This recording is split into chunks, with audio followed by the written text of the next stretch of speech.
Hey guys, this is Mitch. Welcome back. And it's a new week. We're doing a new book. You saw the title. I hope you're excited. We're going to be doing Lobo's Back by Keith Giffen, by Alan Grant, and by Simon Bisley. Fucking rights. But before we get started, if you're a fan of the channel, if you feel like you might want to support me a little bit as an artist, if you go check in the description, that'll give you a link to my Patreon. So go subscribe there. That'll give you access to everything I do, all the Blood Force stuff, all the YouTube stuff, all the Patreon exclusive stuff. Also, don't forget to go and follow me on Instagram, because stuff is getting dropped there every day, and you want to check that shit out.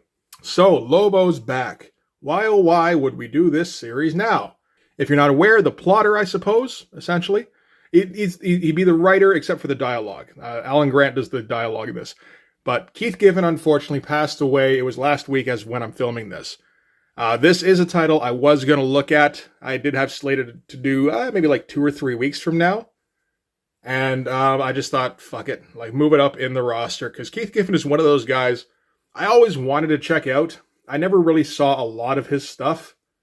I've read a few of his issues of Bloodstrike now, and they're pretty good. I read a couple of issues of Trencher. They're fucking weird, but it's good stuff. A lot of people love his stuff from like every kind of Justice League book. That's the problem, is that when I was reading mainstream stuff, Keith Giffen was mostly writing for DC. I just didn't read DC. So we're going to celebrate Keith Giffen by talking about a character that he didn't like at all. Apparently the word was out. If you meet Keith Giffen at a convention, he's cool to talk. Just don't bring up Lobo, because he doesn't like the character. Why wouldn't he like Lobo? Lobo is like one of DC's most successful characters in 1992. Well, because Lobo's reprehensible is the thing. That's why Keith doesn't like him. He was made as a parody character. Like, he was brought in, he's just like a remorseless bounty hunter, and he's got his fucking 80s onesie in his first appearance in Omega Men, which holds over for a few issues, I think. And then eventually he becomes Biker Lobo once Biz gets a hold of him. And yeah, he was done as a parody of guys like the Punisher and Wolverine and that kind of thing. The loner, who's all super brutal, and he's brooding. Well, Lobo wasn't particularly brooding, but you know, he's got to be a badass at all times, and he's got no morals whatsoever, no moral compunction. You know, so he's a joke character, and like he's a fun guy to drop in every once in a while to mix things up in a Justice League issue. It's like, fuck, you know, like we're used to dealing with, like, I don't even know, Toyman, and who's a Justice League villain? Like, yeah, Brainiac, okay. And, you know, like Lex Luthor and Darkseid, like, those are different kinds of villains apart from this fucking psychopath who just comes in a wave of blood and explosions. You know, throwing that guy into the mix is fun every once in a while. The problem in 1992 was everybody decided they loved Lobo. So Keith Giffen had to keep writing Lobo. And he hated it by the sound of it. And yeah, so the cover here, there might be a little bit of sincerity to that. So, and you may be asking yourself, why do Lobo's Back instead of Lobo? And a couple of reasons. One is that the Lobo series is about twice as expensive. So that's one thing. I mean, you know, one issue that's like $10, I don't care. 4 that's $10 each. It's like, to make videos to talk about comics where I'm not making money back, it's like, I can't do that every week. I mean, I could, but like, I don't like to. And not only that, the other thing is that the original Lobo series doesn't have the definitive Bisley Lobo look. It's like he's still working it out at that point. It's like 90% there, but the aesthetic isn't quite right. There isn't the same absurdist feel. It just doesn't quite feel like the Lobo I think of personally. It's a very good almost Lobo. But yeah, it's not what you think of. What you think of is this guy. Right? Yeah. This is the Lobo that I remember, so this was the one I wanted to hit. And this was the one that was going around when I first became aware of Lobo, when I started reading Wizard, because the first Lobo series had already come and gone. And then Lobo's Back came out. Oh my God, isn't everybody excited about Lobo's Back? And we get it on the cover here. It's Lobo's Back. Which is a pretty good pun, I gotta say. I enjoy that one quite a bit. And this one is strongly suggested for mature readers. It's very mature content, you know. And we get like, the inside is going to be penciled and inked by Biz, which looks fantastic.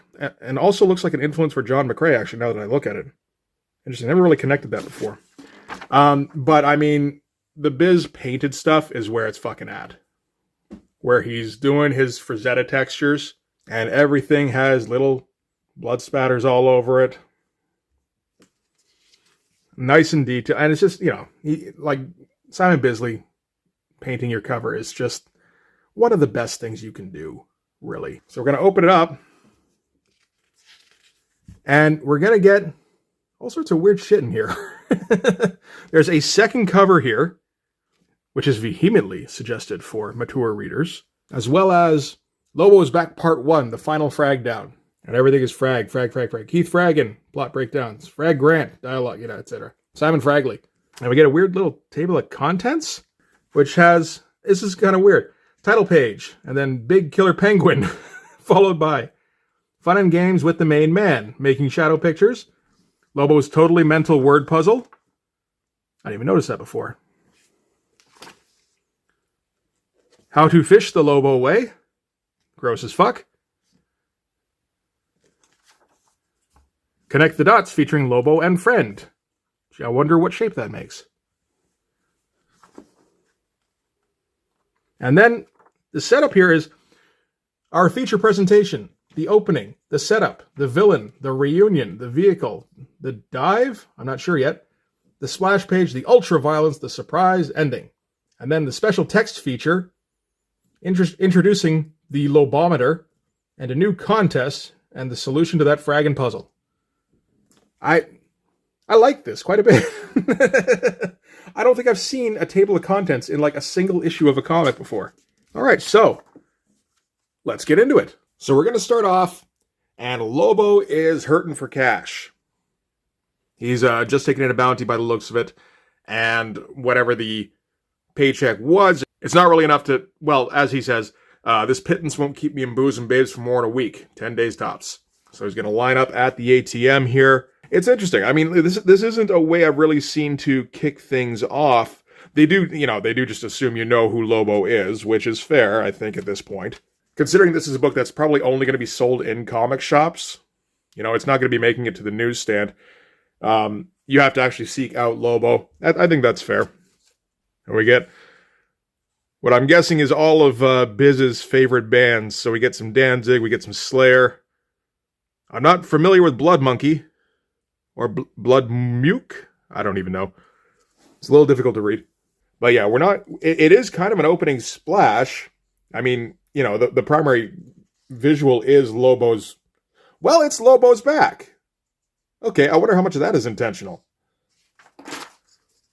So, Lobo's going to bust into the ATM here. He's going to yank out the dude who's bogarting the machine. He objects to the fact that there's only supposed to be 2 transactions per customer, and he distinctly heard 3 beeps.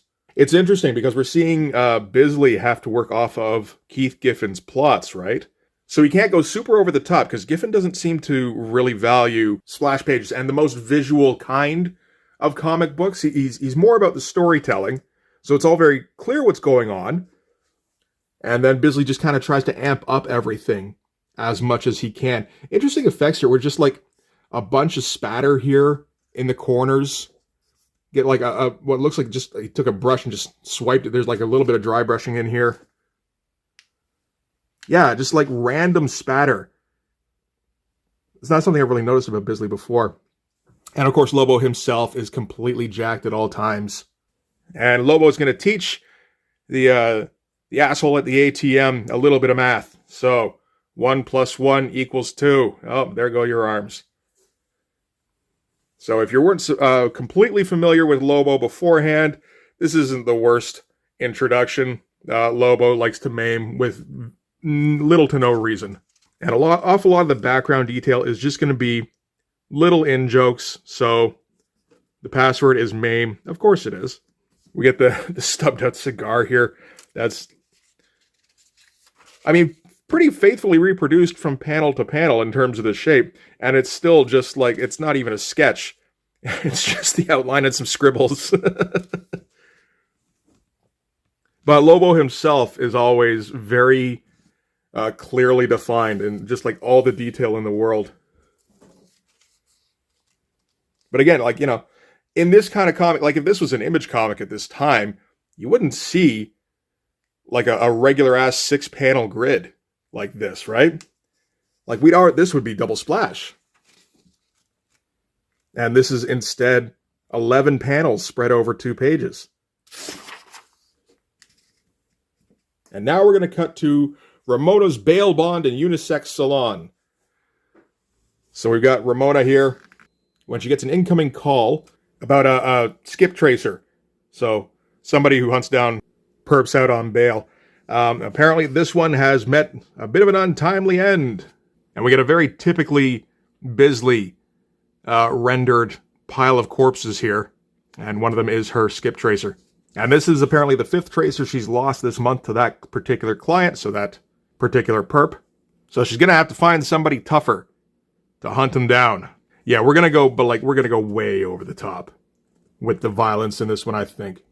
Because, I mean, previously Lobo has gotten fairly violent, but, I mean, by the, you know, like if you were going by what might be considered ultra-violence these days, there's parts that might be a little tame, like the paramilitary Christmas special has some pretty violent moments in it, but it's not like it's complete bloodfest. And I believe the first Lobo series is similar.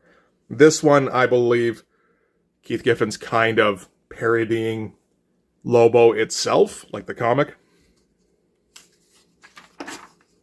So we're going to cut back to Lobo, who's managed to drink away all of his credits already, when he manages to spot a pretty big bounty walking into the bar here. And it looks like they're usually buds. Get a pretty funny thing here. So tell me, you still wanted for them defenestrations on Dog's World? It wasn't me. I only threw some geeks out a window. So Gherkin here doesn't know what defenestration means. No surprise. And this is a pretty cool shot of Lobo here. I feel like that would have been reused in some marketing along the way. And done another dozen since then, getting a real big price on my head. So he's, yeah, not the brightest dude. So what's going to happen to him? Well, what do you think? He's going to go flying out the window, naturally. And Lobo picks him up and hauls him off. Because they're buds, he doesn't kill him, it feels like. So that's nice. Gotta love the movement here. For this dude getting chucked out a window. Like, it's just a mass with limbs flying out every which way. That's pretty good stuff. I look how detailed he gets on some of these background characters. Well, on some of these background characters. These guys here look fantastic.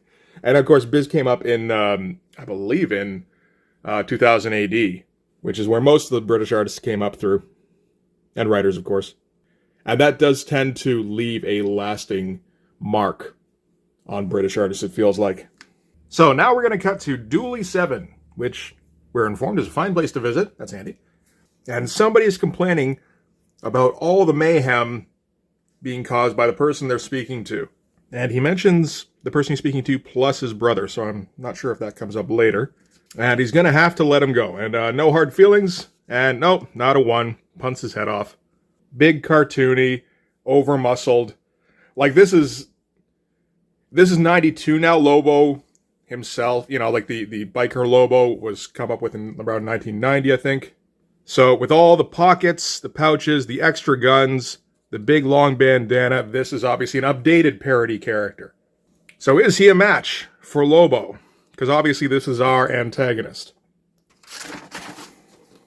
So now we're going back to Ramona's bail bond and unisex salon, where Lobo is cashing in on Gherkin, he of the defenestration. And Lobo is complaining that he can't go back to fragging people for money because of a deal he made with the Legion. So he's short of cash. And what do you know? She has an opening as a skip tracer, seeing as how her last one got mutilated. We get our ad for DC cards, which were never quite as good as the Marvel ones. But they're going to make sure to put Lobo in there, aren't they? Weird choice here to put giant close-up on Lobo's nose. Kind of pointing at Ramona's ass there. So Ramona's going to be like, yep, and we've got this one job that nobody else can do. Obviously, you're the man for the job.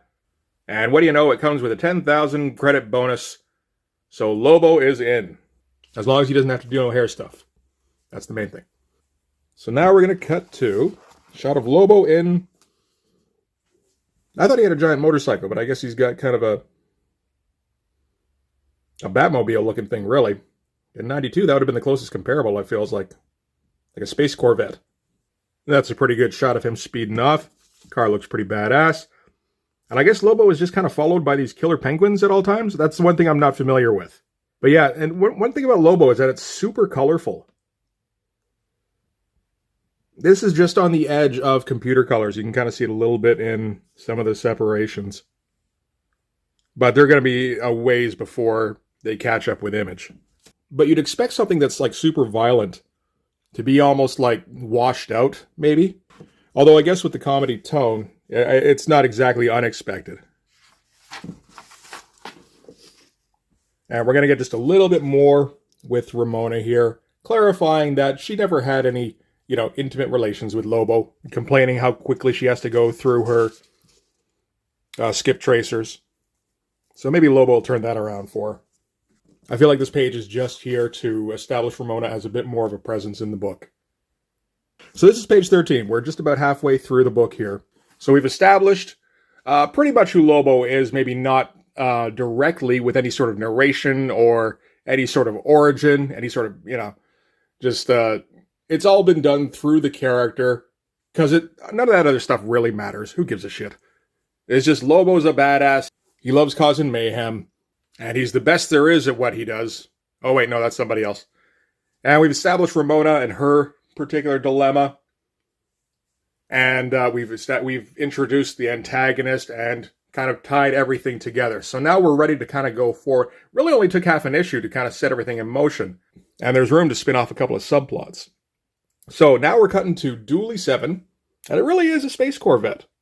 I mean, it kind of looked like it from the other angle there. But yeah, no, that's definitely a space Corvette. Okay.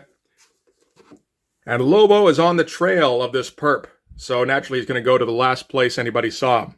And we're going to get our background cast of Bisley characters here. Some of them extremely well rendered. Others not so much. But, it's a comedy shot. You can get away with that shit.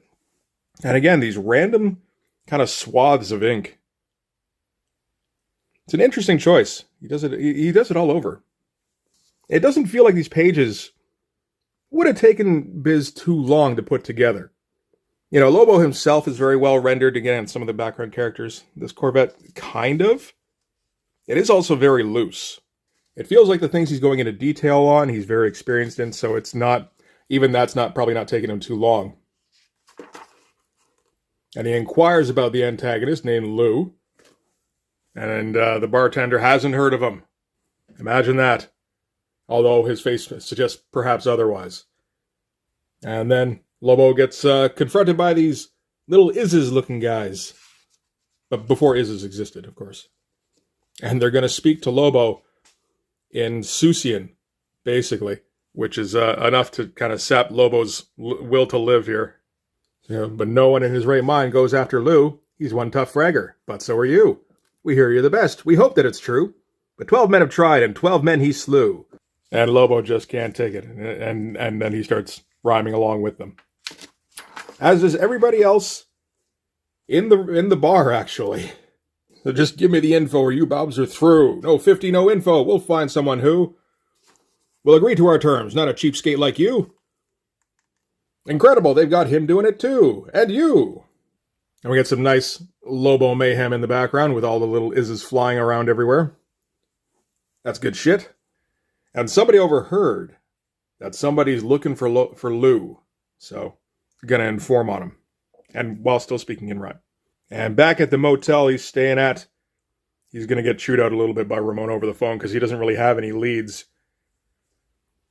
After pounding a bunch of these guys into paste. Into goo, my bad. And Lobo's mutt smells something wrong. And of course, this is what Lobo's motel room looks like, right? Got comic books, he's got his beer, he's got his killer penguins laid out, he's got his sex doll. Mutt's, the mutt is apparently not his. It just hangs around a lot and gets murdered. And as soon as Lobo hangs up, that's when the motel explodes because Lou has arrived. And he thinks he's managed to take Lobo out right with the first shot. Great explosion, of course. More than a little reminiscent of what Bisley would do a little bit later on Trencher, actually. And, of course, Lobo hasn't even been touched yet. And we're about to get to the big frag down here. And we get our first really good look at Lou. With all his skulls. Most of his pouches apparently seem to be around the back there. That's okay. He's got his gigantic gun with the machete slung up underneath. And, of course, gigantic muscles. All the veins in the world. And a Band-Aid, because he's seen some action. Yeah, that's a pretty great shot. And what I'm surprised I haven't really seen before. Thinking about it, I mean, that's a great, like, stupid action character shot. This one feels a bit more biz. To be honest. I mean, you know, you can see the restrained layouts up until here. And now we're going to get a little nuts. So I wonder if Giffen kind of let Biz have a bit more free reign at this part. That would have been smart. Yeah, they're going to... And this is fantastic, because they're just going to stand there and start shooting at each other. Which means we're going to get some great lighting. And you can see, like, all the bullet holes flying through them here. We get our ink spatter again. Not exactly the most dynamic gunfight, but, like, funny in its own right. Just because they're just going to stand there and shoot endlessly. Lou gets buried in his shell casings. You see all the friggin' bullet holes opening up on his back here. Same with Lobo, exact same thing. By the end of it, they're both out of ammo. And they've both just got, not just holes, but cases. Like, just filling up the cavities in their bodies here. Smoke coming off them every which way. That's kind of perfect. So now that they're out of ammo, they're going to get down to the main event. And just start hacking at each other. Yeah, so this is like, you know, going to be every kind of parody of violent comics we can think of. Pretty great shot, too. For a you/me/you kind of deal. And, of course, the color, again, like, just how colorful the blood is really makes it stand out. Now we get our close-ups of Lobo with half of his face blasted away. A bunch of the bullets still sticking out of his skull. Same with Lou, of course.